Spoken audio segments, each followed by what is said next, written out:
Hello tankers of Blitz universe, more in the series Is It Worth the Money today, featuring the SU-122-44. One of the tank destroyers in my own garage, as you can see from the name on top. It's a potent vehicle, potent looking vehicle as well, big 122mm gun slapped on a chassis based on a T-44, hence the name SU-122-44. I'm using this as a setup for consumables and provisions, nothing really special there in that regard. I drive most of my vehicles like that.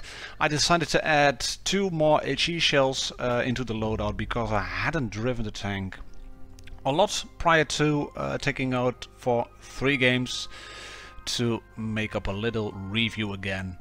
And these are indeed 3 games, all back to back. Just because I wanted to show you what the tank can do and basically answer the question, is this worth the money?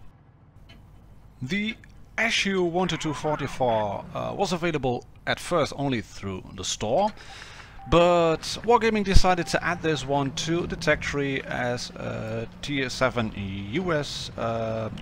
Tier 7 Russian premium tank destroyer available. I'm not too sure about the price of the tank. I think it is around 5k gold or something, but yeah, you will be able to watch it in the tech tree yourself. It's in my garage already, so I can't really watch the price in terms of gold. But it's one of 2 Tier 7 tank destroyers available, premium tank destroyers. The other one is obviously the AT-15, and then you have the Helsing and what is it, the Vindicator UM and some other premium tank destroyers available. But most of them are event tanks, so they aren't readily available. This one is in the tech tree, you can buy it if you want to. And the main asset on this one is the big Russian 122mm gun, which can dish out a nice amount of damage in a fairly short time. It is a DPM monster. It is Russian, so aim time is not brilliant, the accuracy is not brilliant, it can troll you from time to time like a mother bozzer, but it does have that sloped frontal plate which can be put to good use. You have some sloping on your sides as well, which can create some troll bounces. And being based on the chassis of an of T-44, the SU-122-44 can be driven like a medium tank. And that's what you should do in this one, in my opinion. Use it as a support vehicle. Do not snipe in it. You can see it just doesn't really go down quick enough, the aim time. I only have the top line of equipment fitted at the moment, as was readily seen from the garage views. So you could really boast that aim time and decrease it by fitting, I think, the gun laying drive and maybe even the vertical stabilizers. But by using the gun like this, together with the crew and provisions, etc., well, it works pretty well. But don't set it up as a sniper. I mean, it's a Russian tank, it just doesn't work really well as a sniper. I think not a lot of the Russian tanks can do that really well in the tank destroyers. 263 might do that one because of the gun itself, but the derpy guns, the 122mm and the 152mm, they are not suited to sniping. So comparing the SU to all the other Tier 7 tank destroyers in there, you can see fitting AP over there. You have 400 alpha on your shells. The Vindicator has the same blaze as a big shell as well, and yeah, the Helsing has 200 per shell, but then again it's a double shot, so that goes around for 400. So yeah, that's the main asset on it. A lot of the tanks do it a lot better than you in terms of gun handling and weapon statistics, etc. You can see all the green stuff on the right side. And if we scroll down towards the weapon handling, again, a lot of it is a lot better. But in movement and mobility, most of the tanks, except for the E25, the Blaze and the Helsing, they're mostly red. So that means your key features are in the mobility department. You are a tank that has to be used as a mobile one. The E25 is a pure sniper and a real flanker and a relocator. You could use the rammer or the calibrated shells. Might be worth to use the calibrated shells because it hasn't got a real big rate of fire. So adding a rammer doesn't add much to it. And if you then take a look at the armor profile, it doesn't look that spectacular on the beginning. 90 on the front, 110 on the mantlet, top is only 15.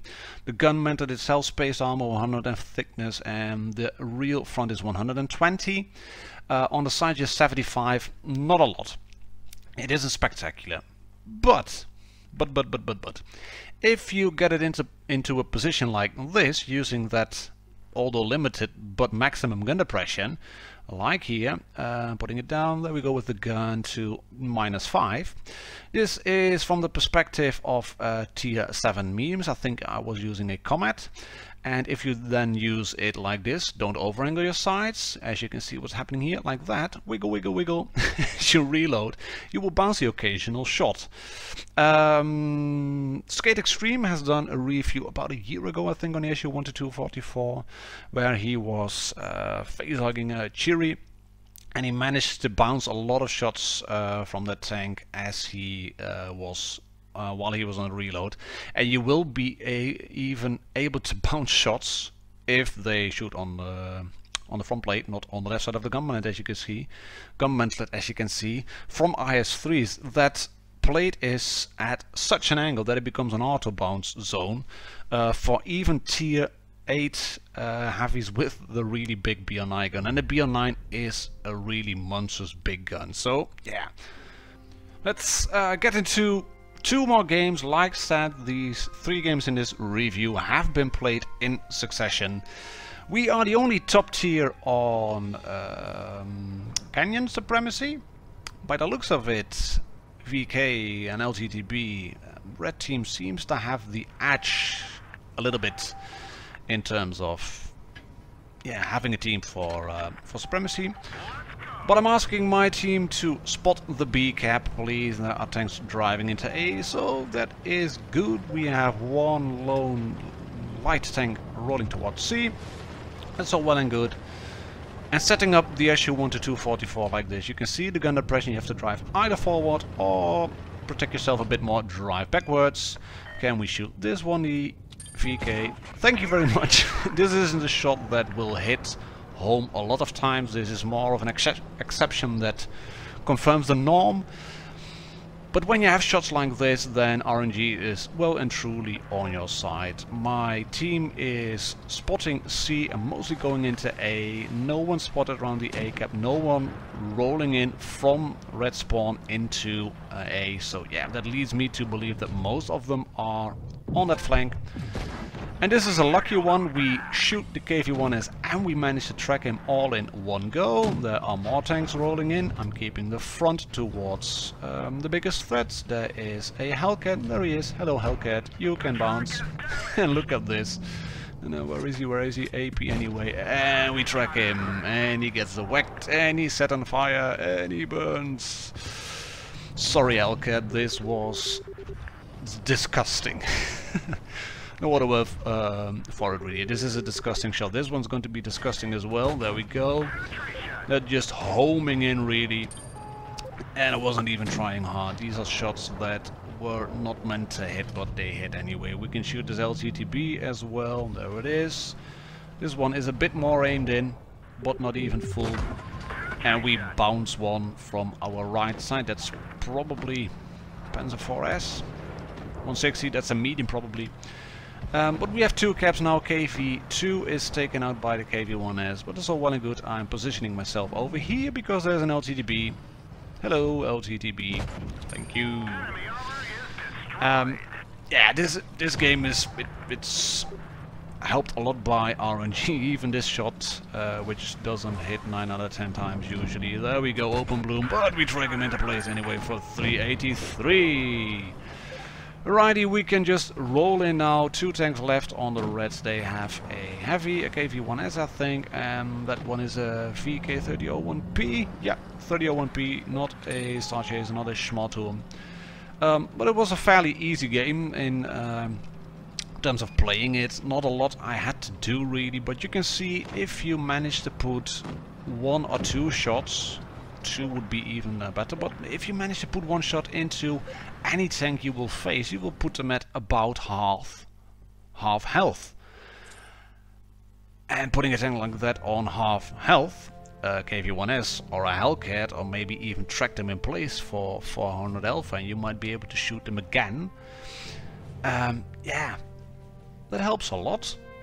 2.3k damage, not brilliant, but good enough to secure us the win, and we got a high caliber anyways. Right, last one. Rolling into dead rail, as you can see here. We're going to get a small little title up anyways. You've already seen this dead rail, but hey ho. Into dead rail. This is a true tier 8 game. 3 tier 8s in there, 4 tier 7s. Lots of heavies, lots of big guns. 1 SP1C, so yeah, not the best in terms of matchmaking, I think, because a lot of big guns. And I'm thinking, shall I go in over here? No, we have a lot of campers. But I'm going to change my mind. Right, into AP, HE loaded for some reason or another. That's probably because I switched into HE in that last game. And what I want to do up now is set up over here, because I'm predicting that SP1C will want to spot is somewhere over there. There's no one over there. Alright, let's drive back, put ourselves into cover, protect our right side. We bounce a shot from the SP and we take one, as you can see, from the IS on the right side. And this is exactly what I've been talking about in the armor profile. If you manage to put that front plate at an angle, you will bounce an awful lot of shots, but people will be able to penetrate you through the side of the gun mantle, just like that IS did. So 10 out of 10 to him, GG, and well, 8 out of 10 for me for bouncing the shot from an SP1C. There's an IS-3 over there. There is still a tank destroyer. Hello, can't shoot you. That's unfortunate. There's still a tank destroyer over there. And you can see we have an SU-122 behind us at spawn 1, and most of my team is sitting up in a line.